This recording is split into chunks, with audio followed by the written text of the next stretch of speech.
이런 일이 아직도 벌어지고 있습니다. 정혁진 변호사. 예천 군의회 의원들이 미국을 가서 벌어진 일이에요. 네네. 미국하고 캐나다 네. 갔는데 언제 갔냐면 12월 20일부터 7박 10일이니까 거의 연말 끝까지 간 그러네요. 거고요. 예. 일단 시기적으로 봤을 때는 제가 봤을 때는 예산이 남은 걸 소진하기 위한 거 아닌가 그런 의심을 12월이기 때문에. 받기 쉬운 그런 상황이었는데 예. 그렇게 어떻게 보면 누가 봐도 외유성 연수라고 보여지는데 의원이 9명에 직원 5명에서 14명이거든요. 그런데 가서 어떤 행동을 했냐면 그 의회 고위 이제 부의장이라고 하는 사람이 술집에서 여자 접대부를 요구했다. 네. 거기에다가 이제 자기한테 술 취한 상태에서 버스에서 가이드를 때려가지고 근데 가이드가 저도 안경을 꼈지만 안경 낀 상태에서 맞으면 굉장히 위험할 위험하거든요. 수 있죠. 그래가지고 제가 사진을 봤는데 피가 이렇게 철철철 흐르더라고요. 그런 아주 국제망신 일파만파 될 수 있는 예. 그런 사건이 벌어졌습니다. 그러니까 이 뭐 여자 접대부를 요구했다 이것만 보더라도 이 외국 출장이 무슨 업무차 가는 게 아니고 놀러 갔다는 거를 보여줄 수 있는 거예요. 그렇죠. 저거는 정말 참 답답합니다. 그러니까 예천군 의회라고 하는 곳에서 의원들이라는 사람들이 네. 지방의회 의원들이라는 사람이 지금 말씀하신 것처럼 가서 여성 접대부가 있는 술집에 데려달라 이런 얘기를 했다는 게 공무로 세금 들여서 간 거 아닙니까? 지금 몇 천만 원씩 들어가지고 네. 그런 돈을 들여서 공무로 간 사람들이 밤중에 그런 데 보내달라고 하는 게 말이 됩니까 그게? 그리고 여기서 넘어서 보도 이런 얘기를 했어요. 뭐 보도라는 의미를 뭐 방송에서 얘기할 수는 없지만 어쨌든 그런 여성 접대부에 대해서 얘기하는 거잖아요. 그걸 또 모른다고 그걸 왜 모르냐고 가이드한테 핀잔 주고 뭐 이런 술 취해가지고 또 막 소리 지르고 호텔에서 그래서 다른 승객들로 다른 투숙객들로부터 항의도 받고 아니 군에서 지원하는 돈을 가지고 공무 수행이라는 목적으로 가서 일을 본다고 간 사람들이 저런 행동을 했다고 하면 저게 과연 제대로 된 의원들일까? 저는 의원을 떠나서요. 일반적으로 그냥 공무원이라도 저런 행동을 하면 안 된다고 생각합니다. 예. 그리고 거기에 여성 분들도 같이 여성 의원도 있었고 그다음에 사무국에서 따라간 분들 여성분도 계셨잖아요. 그런 상황에서 이런 추태를 보인다고 하면 이거는 여성에 대한 모독이기도 하다고 저는 보이지거든요. 예. 그 여성 성차별이기도 하고 그런 발언들을 아무 거리낌 없이 했다고 하면 평소에 이 사람들이 예천군에서 어떤 행동을 하고 다녔을까? 네. 그런 생각이 들 정도에서 정말 이거는 조사를 철저히 해가지고 국고를 잘못 썼다면 이거는 정말 국고 손실죄로도 처벌해야 되고 다 돌려받도록 해야 되고요. 네. 정말 이건 사태로 끝날 문제가 아니라 처벌까지 받아야 되는 상황이라는 생각이 듭니다. 알겠습니다. 그런데 진상이 규명이 될까 예천 군의회에서는 노래방이 어디 있냐고 물어봤다는 것뿐이랍니다. 한번 또 얘기를 들어보겠습니다. 아, 가이드 이제 안내받으면서 그 여행을 가면은 궁금한 걸 묻잖아, 그죠? 가이드님, 여기에 우리가 말하는 노래방 이런 문화가 있습니까? 없습니다. 공인이니까 신청했어야 되는 건 맞는데 없다 그러는데도 이제 그럼 언제 있으면 그런데 한번 안내해 주세요. 요것만 한 게 다입니다. 그거 외에 제가 의원님한테 확인했는데 우리가 그런 접대 문화에 근처도 안 갔습니다. 그거는 제가 장담합니다. 제가 보시면 이제 우리가 의원님도 그렇고 거기에 공인이면은 사실은 그런 농담도 하면 안 돼요, 그죠? 네, 일단은 큰 틀에서는 뭐 국민들에게 여러 가지 뭐 심려를 끼쳐가지고 그래 판단하시는 걸로 그거는 제 생각이고 그렇게 알고 있어요. 의장님을 중심으로 어떻게든 대책을 강구하고 있습니다. 제가 지금 의회측 입장을 물으면은 저도 뭐 그까지는 그런 강강성 그걸 비난받는 거는 사실이잖아요. 일단 그 부분 해명을 보면은 노래방이 있느냐 그러면 거기 데려다달라는 얘기였다는 겁니다. 네, 그러니까 그냥 단순하게 이런 노래방 문화가 있으니까 질문하는 취지였다라고 이렇게 이야기를 하고 있는데 과연 그 해명을 우리가 그대로 믿을 수가 있는지 그거 자체가 부적절하다라고 생각이 들고요. 특히나 지금 또 문제가 되는 게 사실은 이제 문제가 발생을 했고 사죄를 하고 거기에 대해서 구체적인 어떤 해명을 해놔야 된다라고 하면 관계자, 이 군의회 관계자가 아니라 당사자가 내놔야 되는데 왜 지금 이 군의회 관계자가 대신해서 그 당시 상황을 간접적으로 의원님의 생각이 이랬을 것이다라고 하면서 결단코 아니라고 이야기를 하는 것인지 그것도 또한 이해할 수가 없고요. 결국 이제 이 예천군 의회에 이 당시에 있었던 참석했던 의원들과 그 다음에 가이드 그리고 그 당시에 의원들과 함께 해서 따라간 그 군의회 직원들이 함께 이제 해당 내용에 대해서 사실관계를 좀 확인을 해야 될 것으로 보이는데요.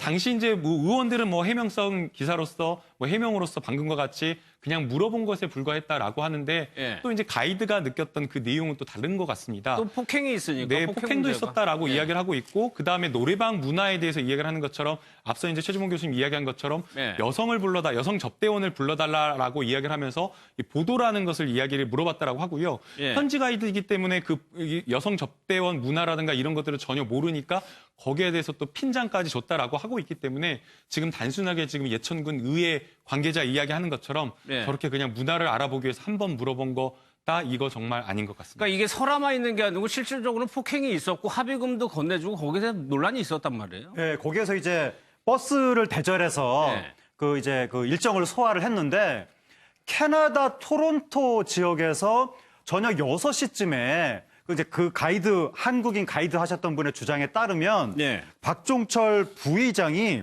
술에 취해서 누워 있다가 갑자기 자신을 때렸다.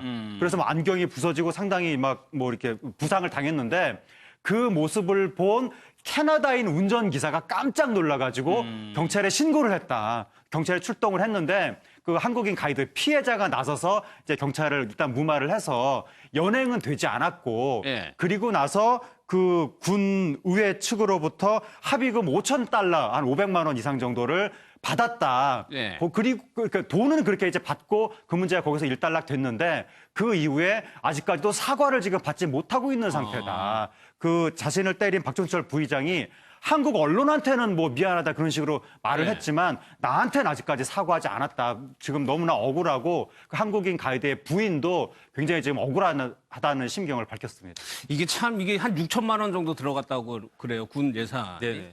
군 의원의 수준을 보여주는 것 같아서 굉장히 좀 안타깝거든요. 그러니까 이제 군의회 같은 게 필요하냐라는 네. 이야기가 이렇게 이 나오는 정도는 거고. 나올 만하겠어요. 네네, 1인당 450만 원이에요. 1인당 450만 원이고 사실 이 때린 그 박종철 부의장 같은 경우는 큰일 날 뻔했어요. 왜냐하면 저게 네. 캐나다에서는 굉장히 심각한 범죄가 될 수 있거든요.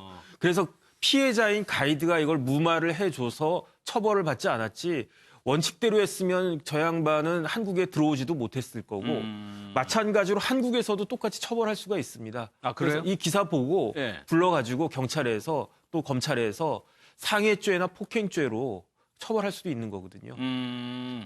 이게 피해자가 직접적으로 고발을 하거나 그러지 않아도 그냥 할 수가 있나요? 이거는 친고죄가 아니기 때문에 충분히 아. 가능합니다. 근데 입건을 할지는 모르겠지만 법대로만 하면 그게 가능하고 근데 어쨌든 그 가이드한테 캐나다 달러로 6,000달러를 건넸다라고 하잖아요. 예. 그러니까 본인 말고 같이 간 일행들이 주머니에 있는 그 작은 돈까지 뭐 5달러짜리 탈탈 털어가지고 심지어 한국 돈까지 털어가지고 한 6,000달러 정도 그 마련을 갖다가 합의금 겨우겨우 쪽으로 해가지고 입막음한 거군요. 그러니까 이제 그런 돈보다도 주위에 있는 사람들이 그렇게까지 하니까 가이드가 아예 더군다나 또 이제 한국 사람들이고 한데 나라 망신이다 싶어가지고 그냥 묻어둔 거지 그렇지 않았으면 그 박 부의장은 큰일 날 뻔했습니다. 알겠습니다. 다음 사건도 송명빈 대표 건인데 김남국 선생 네. 경찰 조사를 받았네 2차 네. 조사?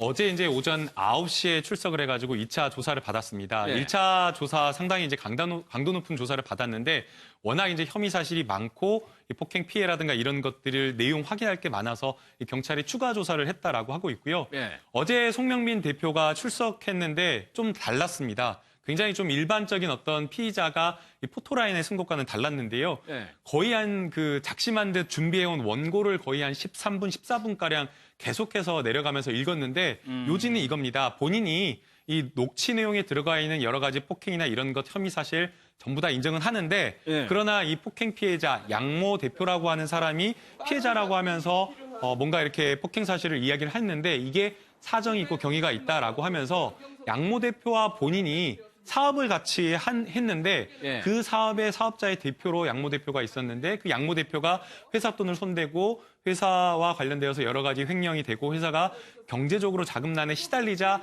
거기에 대해서 이제 본인이 문제를 제기를 하고 본인이 이 자리에서 대표 자리에서 물러나라고 하자 그때부터 이제 본인에 대한 여러 가지 폭행과 관련된 이 녹취를 이 피해 사실을 수집하기 시작했다라고 이렇게 이야기를 한 겁니다. 물론 이제 이와 관련된 사실관계는 이 송명빈 대표가 또 이제 양모 대표를 뭐 횡령이라든가 무고와 관련된 여러 가지 혐의로 고소를 했기 때문에 이 부분에 대한 것은 따로 별도의 조사가 있어야 되겠지만 예. 그래도 적어도 이제 사회적으로 먼저 논란을 일으킨 것은 송명빈 대표에 대한 여러 가지 폭행 그런 예. 어떤 사실이고 그다음에 이번 기자들 앞에 쓴 거는 본인의 잘못과 관련되어서 수사를 받기 위한 것인데 또 거기에 대해서 논란이 될 만한 것을 약간 물타기 하는 식으로 그 고발 동기라든가 이런 것들의 피해자에 대한 여러 가지 것들을 작심한 듯 그것도 짧게 이야기한 것이 아니라 10몇 예. 분가량 구체적으로 막 증거까지 들먹이면서 이야기했던 것이 과연 적절한지 좀 비판받아 마땅한 것 같습니다. 알겠습니다.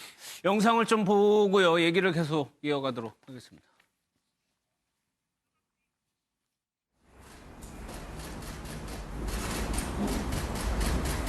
저는 그 어떤 것도 숨길 생각이 없고요. 제가 잘못한 것에 대해서 부인하거나 또 피할 생각이 없습니다. 제가 잘못한 부분은 명백히 잘못한 것입니다. 국민 여러분 정말 죄송합니다.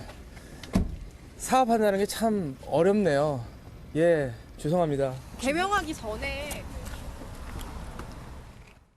송 대표의 말은 어느 정도나 믿을 수 있을까? 하재근 편은 과거에 개명하기 전에 기자가 물어보는데 그 전에 일들도 굉장히 이상한 일들이 많았어요. 그때도 이제 폭력 점거가 있었다는 게 보도가 나온 건데 그 송명빈이라는 이름이 2006년에 개명한 이름이라는 거예요. 그 전에는 송진이라는 이름이었는데 당시에 모 방송국 그 인터넷 사업팀장으로 일을 하면서 그 결혼 정보 회사를 통해서 어떤 여성을 소개를 받았던 것 같습니다. 그래서 그 여성을 하고 만나는 가운데 그 여성한테 청혼을 했는데 그 여성이 나한테 다른 남자가 있다라고 하니까 격분해서 이제 폭력을 가하고 자기 집으로 끌고 가서 막 또 때리고 막 자해 막 시도하고 막 이런 식의 막 또 부적절한 납치 뭐 이런 것도 있을 것 그런 같은데. 식의 행위를 했다는 겁니다. 그래서 결국 이제 재판에서 유죄가 나왔는데 그때 판결문을 이제 기자들이 언론 매체가 보니까 판결문에 이렇게 돼 있더라. 그 폭행, 폭력, 동정 전과가 5회가 있다.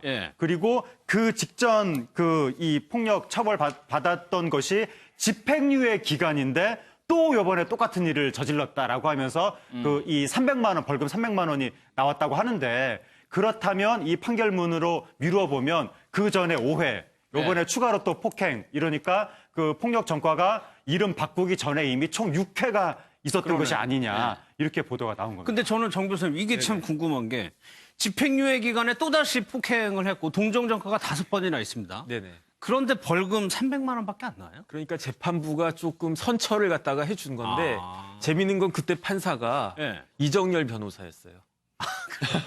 이정열 변호사 그때 판사였는데 300만 원으로 원래 저 정도면 사실은 그럼 일단 기회를 준 겁니까? 선처는? 그렇죠. 선처를 한 거고 이 정도면은 그 형법에 상습폭행죄가 있거든요.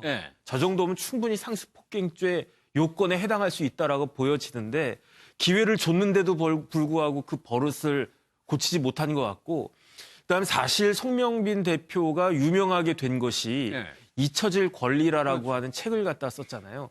그것만 보면 굉장히 고상하고 이럴 수 있다. 요즘 같은 디지털 시대에 꼭 필요한 그 사려 깊은 그런 내용이 들어있겠구나라고 생각을 갖다가 했는데 막상 그 송명빈 대표 드러난 행각을 갖다 보니까 많은 사람들이 실망할 수밖에 없는 그런 상황입니다. 그리고도 선처를 해줬는데 그 이후도 폭행이 계속 있었고 또 하나 황당한 게 김동훈 선생 이건 뭐예요? 또 교제를 했어요. 그런데 뭔가를 속였나 봐요. 거기에 대해서 차용증을 받아요? 네, 이게 또 너무 충격적인데요. 이게 방금 아까 평론가님께서 이야기를 해준 게 2004년도에 있었던 일인데 이 사건도 또 2004년도에 있었던 일입니다. 그리고 다른 여성이고. 네, 이게 다른 여성인데 이거는 이제 하반기에 그의 이제 겨울쯤에 있었던 일인데 본인이 교제하던 여성에게 뭔가 이렇게 자녀가 있었나 봅니다. 그러니까 이 송명빈 대표의 말에 따르면 본인은 이제 그냥 이제 처음에 미혼인 줄 알고 이렇게 사귀게 되었는데 여성이 이제 아들이 있다, 6살 아들이 있다라는 그런 존재를 알게 되었다라고 하면서 거기에 대해서 이제 화가 나가지고 나는 그냥 미혼인 줄 알고 만났는데 아들이 있었기 때문에 거기에 대해서 정신적 손해배상을 해달라고 이 여성에게 요구를 했다랍니다. 너무나 황당한 요성인데요. 4천만 원의 정신적 배상을 요구를 하면서 계속해서 여성을 이제 협박하고 압박하고 이렇게 했다라고 하고 있고 그 여성이 이제 마지못해서 이 차용증을 써주게 되었는데 이 차용증과 관련되어서 실제 구체적으로 집행을 하기 위해서 내용을 꾸며서 썼는데 그 내용을 꾸며서 쓴 이야기도 굉장히 좀 놀랐습니다. 뭐라고 돼 있냐면 2004년 7월경에 이 처음 여성을 자기가 만났는데 처음에 만났을 때는 고액연봉자라는 이야기를 들었고 그다음에 돈을 빌리게 된 목적과 관련되어서 자기 동생이 뭐 혼자 독신으로 뭐 사는데 48평의 큰 아파트를 이제 사게 되어가지고 급하게 돈이 좀 필요했다. 그러면서 내가 이제 그 돈을 빌려달라고 요구를 했기 때문에 돈을 빌려줬는데 실제로는 그게 다 거짓말이었다라고 하면서 이런 모든 내용을 구체적으로 꾸며낸 겁니다. 네. 그러니까 이 전 여성에 대해서 4천만 원 차용증과 관련된 내용을 돈을 받기 위해서 이런 구체적 내용을 고소장을 꺼내 썼다라고 이야기를 하고 있는 거고요. 네. 그래서 이제 재판부에서도 이 내용 자체가 너무나 구체적이고 너무나 허위이고 그리고 처음에 그 기반 내용 자체가 터무니없이 말도 안 되는 것이기 때문에 네. 이 무고죄로 해가지고 500만 원 벌금을 선고를 했고 그런데 또 송명빈 대표는 본인은 이것에 대해서 인정할 수 없다라고 하면서 항소까지 해가지고 결국엔 항소심에서도 죄질이 나쁘다는 걸로 500만 원이 선고가 된 사건입니다. 이거 어떻게 이해를 해야 되는 거예요? 뭐 물론 분할 수는 있는데 그 분한 거를 이렇게 푼 겁니까? 그러니까요. 그건 네. 그러니까 남을 전혀 배려하지 않는 거예요. 본인의 네. 어떤 그 이익을 챙기기 위해서라면 남을 막 충분히 이용해 먹고 뭐 때리기도 하고 가짜로 자술서 쓰게 만들고 이번에도 사실은 피해자한테 네. 그 진술서 자술서 쓰게 만들었잖아요. 그래가지고 결국 그걸 가지고 지금 본인은 주장을 하고 있거든요. 자기는 바지 사장이었고 이 사람이 실제적인 주인이었다. 이런 얘기하면. 근데 피해 맞은 사람은 강요해서 쓴 거지 본인이 자발적으로 쓴 게 아니라고 주장을 하고 있어요. 지금까지 그 송영민 씨가 언론에 보도된 내용만 보면요. 폭행 일지를 보도했는데 그 내용 중에 더 이게 지금까지 나오지 않은 얘기를 보면 더 황당했던 게 뭐냐면요. 예. 자택에서 2007년입니다. 친정에서 자고 왔다는 이유로 부인을 폭행 감금을 했고 2008년도에 입원 중인 부인의 병실을 찾아가서 성관계를 거부한다는 이유로 폭행을 했고요. 2008년 7월은 자택에서 부인의 옷을 벗기고 둔기로 폭행을 했고요. 예. 부인을 야산으로 데려갔는데 살해하기도 협박까지 했어요. 그러니까 이 정도라고 하면 이분의 평소의 생활이나 태도가 어땠을까 하는 건 보이는 거 아니겠습니까? 예. 본인은 지금 끝까지 아니라고 주장하고 있지만 여러 가지 그 전에 이름 바꾸기 전에 했던 여러 가지 뭐 사건들 또 이렇게 부인이나 본인의 가족에게 행하는 행동들을 봤을 때는 기본적으로 폭행이나 이런 부분에는 죄책감이 없는 게 아닌가 하는 생각이 들 정도예요. 예. 그리고 본인은 이런 방법으로 문제를 해결하는데 이미 익숙해져 있는 분이 그런 것 아닐까. 같아요. 예. 그렇게밖에 보일 수 없어서 지금 저 송명빈이라는 사람이 얘기하는 내용을 믿기는 상당히 어려운 상황이다. 이런 생각이 듭니다. 알겠습니다.